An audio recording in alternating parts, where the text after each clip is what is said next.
আমাদের চারপাশে একটু ভালো করে তাকালেই দেখা যাবে সবকিছুই কিন্তু চলছে। রাস্তায় গাড়ি ছুটছে, আকাশে পাখি উড়ছে, এমনকি ঘড়ির কাঁটাও ঘুরছে। গতি যেন সব কিছুর মধ্যেই আছে। কিন্তু আমরা কিভাবে গতিকে বুঝি, কিভাবে আগে থেকে বলে দিতে পারি একটা বস্তু ঠিক কোথায় গিয়ে থামবে? এর জন্য পদার্থবিজ্ঞানের একটা অসাধারণ টুলকিট আছে, আর আজকে আমরা সেই টুলকিটটাই খুলে দেখব, যার ভেতরে লুকিয়ে আছে গতিময়ে বিশ্বকে বোঝার সব গাণিতিক সরঞ্জাম। তাহলে আসল প্রশ্নটা হলো, আমরা ঠিক কিভাবে কোনো কিছুর গতির ভবিষ্যৎবাণী করতে পারি? এটাই আমাদের আজকের আলোচনার মূল বিষয়। চলুন, এই রহস্য সমাধানের জন্য যে জিনিসগুলো লাগবে সেগুলোর সাথে এক এক করে পরিচিত হওয়া যাক। যে কোনো টুল বক্স ব্যবহার করার আগে তো জানতে হয় কোন যন্ত্রের কি নাম আর কি কাজ, তাই না? ঠিক সেভাবেই গতিকে বোঝার জন্য আমাদের কিছু শব্দ বা টার্মের সাথে পরিচিত হতে হবে। এগুলোই আমাদের পুরো আলোচনার ভিত্তি তৈরি করে দেবে। আমাদের টুলকিটের প্রথম আইটেম হল ইউ, মানে প্রাথমিক বেগ।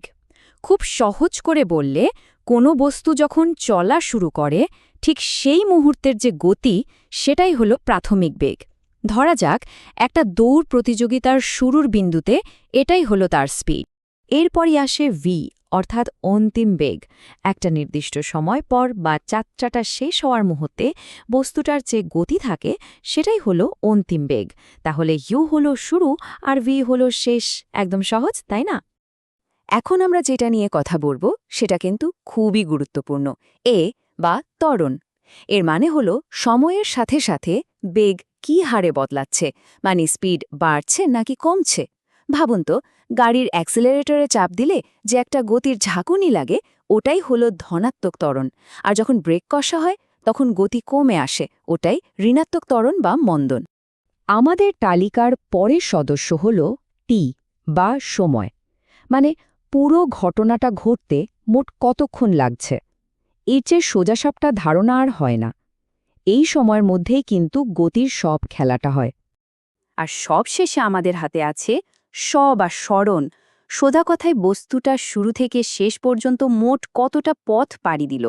তো এই হলো আমাদের 5টি মূল উপকরণ, আর এগুলো হাতে থাকলে আমরা গতির যে কোনো রহস্য সমাধান করতে একদম প্রস্তুত।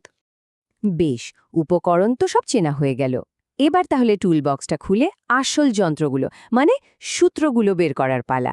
পদার্থবিজ্ঞানে এই 4টে সূত্রই হলো গতির ধাঁধা মেলানোর সবচেয়ে শক্তিশালী টুল। এই যে আমাদের প্রথম tool, V is equals to U plus AT. দেখতে খুব সাধারণ হলেও এটা কিন্তু অসম্ভব কাজের একটা সমীকরণ। তো এটা কখন ব্যবহার করতে হবে? যখন আমাদের কাছে শুরুর বেগ, ত্বরণ আর সময়, এই 3টা জিনিস জানা আছে, কিন্তু বস্তুটা মোট কতটা পথ গেল সেটা আমরা জানি না, বা আমাদের জানার দরকারও নেই। ঠিক তখনই এই সূত্রটা কাজে লাগে। এটা আসলে বেগ, ত্বরণ আর সময়ের মধ্যে একটা সরাসরি সম্পর্ক তৈরি করে দেয়। চলুন, এবার টুলবক্স থেকে আমাদের দ্বিতীয় যন্ত্রটা বের করা যাক। S equals to ut plus half at square. খেয়াল করেছেন নিশ্চয়ই, এখানে কিন্তু S অর্থাৎ দূরত্বের হিসাব ঢুকে পড়েছে। এই টুলটা আমরা ঠিক তখন ব্যবহার করব যখন আমাদের মূল প্রশ্নটাই হলো বস্তুটা কত দূর গেল। যদি আমাদের শুরুর বেগ, ত্বরণ আর সময় জানা থাকে, কিন্তু শেষের বেগটা কি হবে তা জানা না থাকে, তাহলে দূরত্ব বের করার জন্য এটাই সেরা উপায়। আমাদের 3 নম্বর টুলটা কিন্তু বেশ special. V square is equal to u square plus 2as।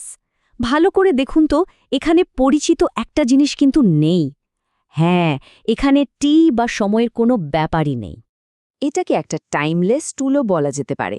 ভাবুন, আমাদের কাছে সময় মাপার কোনো উপায় নেই, কিন্তু আমরা জানি বস্তুটা কত দূর গেছে আর তার ত্বরণ কত।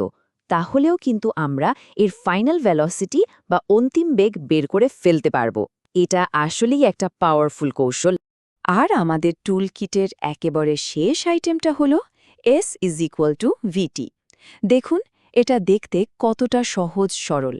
আসলে এটা একটা বিশেষ ক্ষেত্রের জন্যই তৈরি।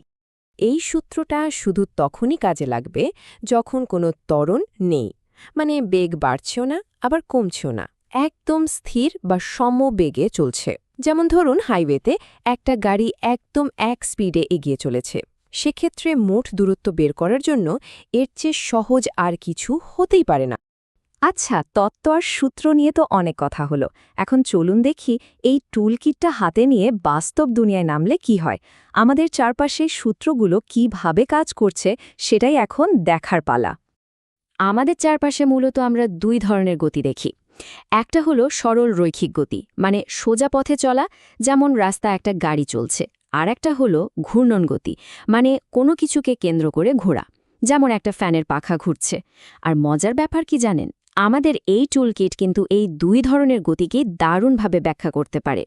একটা খুব পরিচিত উদাহরণ দিই, যখন গাড়িতে ব্রেক করা হয় তখন চাকার ঘূর্ণন গতি ধীরে ধীরে কমতে থাকে। এটা ঋণাত্মক ত্বরণ বা মন্দনের একটা একেবারে নিখুঁত উদাহরণ। আর এখানে কাজ করছে আমাদের সেই প্রথম টুলটা, v=u+at। যেহেতু ত্বরণী বা এ এখানে ঋণাত্মক, তাই অন্তিম বেগ v প্রাথমিক বেগ u এর চেয়ে কম হয়ে যায়।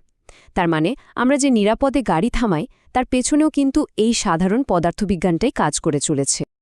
এই সমীকরণগুলো একবার জেনে ফেলার পর চারপাশের মিরকে দেখার চোখটাই কিন্তু বদলে যায়।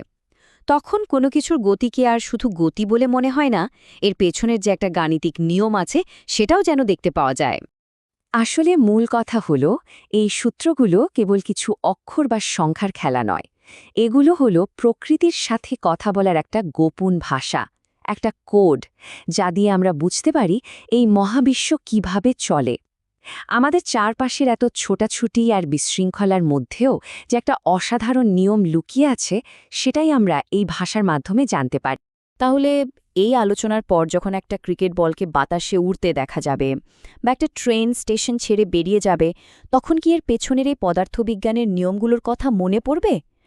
প্রকৃতির এই নিয়মগুলো জানার পর আমাদের চারপাশের জগৎটা কি আগের চেয়ে আরও বেশি আকর্ষণীয় আর সুন্দর হয়ে ওঠে না?